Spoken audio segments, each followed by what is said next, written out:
ಈ ನುಡಿಗಟ್ಟು ಕನ್ನಡದಲ್ಲಿ ಒಂದು ಜನಪ್ರಿಯ ಗಾದೆ. ಇದರ ಅರ್ಥ ಆಟ ಕೆಟ್ಟರೆ ದಿವಟಿಗೆಯವನ ಸುತ್ತ.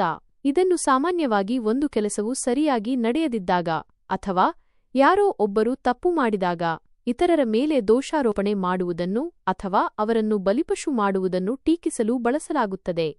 ಈ ಗಾದೆಯ ವಿವರಣೆ ಹೀಗಿದೆ. ಆಟ. ಇಲ್ಲಿ ಆಟ ಎಂದರೆ ಯಾವುದೇ ಕೆಲಸ ಅಥವಾ ಚಟುವಟಿಕೆ. ಕೆಟ್ಟರೆ ಎಂದರೆ ಸರಿಯಾಗಿ ನಡೆಯದಿದ್ದರೆ ಅಥವಾ ವಿಫಲವಾದರೆ. ದಿವಟಿಗೆಯವನ. ದಿವಟಿಗೆ ಎಂದರೆ ಬೆಳಕನ್ನು ನೀಡುವ ಒಂದು ಸಾಧನ. ಹಳೆಯ ಕಾಲದಲ್ಲಿ ದಿವಟಿಗೆಯನ್ನು ಹಿಡಿದುಕೊಂಡು ಹೋಗುವ ವ್ಯಕ್ತಿಯನ್ನು ದಿವಟಿಗೆಯವನು ಎಂದು ಕರೆಯುತ್ತಿದ್ದರು. ಈ ಗಾದೆಯ ತಾತ್ಪರ್ಯ ಹೀಗಿದೆ. ಒಂದು ಕೆಲಸವು ಸರಿಯಾಗಿ ನಡೆಯದಿದ್ದಾಗ ಅಥವಾ ಯಾರೋ ಒಬ್ಬರು ತಪ್ಪು ಮಾಡಿದಾಗ ಆಗ ದೋಷವನ್ನು ಬೇರೆಯವರ ಮೇಲೆ ಹಾಕಲಾಗುತ್ತದೆ. ದಿವಟಿಗೆ ಹಿಡಿದುಕೊಂಡು ಹೋಗುವವನು ದಾರಿ ತೋರಿಸುವವನಾಗಿದ್ದರೂ ಆಟ ಕೆಟ್ಟರೆ ಅವನನ್ನೇ ದೂಷಿಸಲಾಗುತ್ತದೆ. ಇದು ಸರಿಯಲ್ಲ ಎಂದು ಈ ಗಾದೆ ಹೇಳುತ್ತದೆ.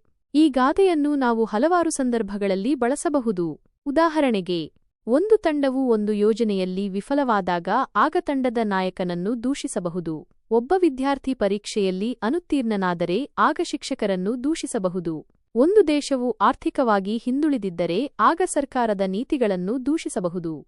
ಈ ಗಾದೆಯು ನಮಗೆ ಒಂದು ಮುಖ್ಯವಾದ ಪಾಠವನ್ನು ಕಲಿಸುತ್ತದೆ. ನಾವು ಯಾವಾಗಲೂ ನಮ್ಮ ತಪ್ಪುಗಳಿಗೆ ಮತ್ತು ನಮ್ಮ ವೈಫಲ್ಯಗಳಿಗೆ ಜವಾಬ್ದಾರರಾಗಿರಬೇಕು. ಬೇರೆಯವರ ಮೇಲೆ ದೋಷಾರೋಪಣೆ ಮಾಡುವುದು ಸರಿಯಲ್ಲ.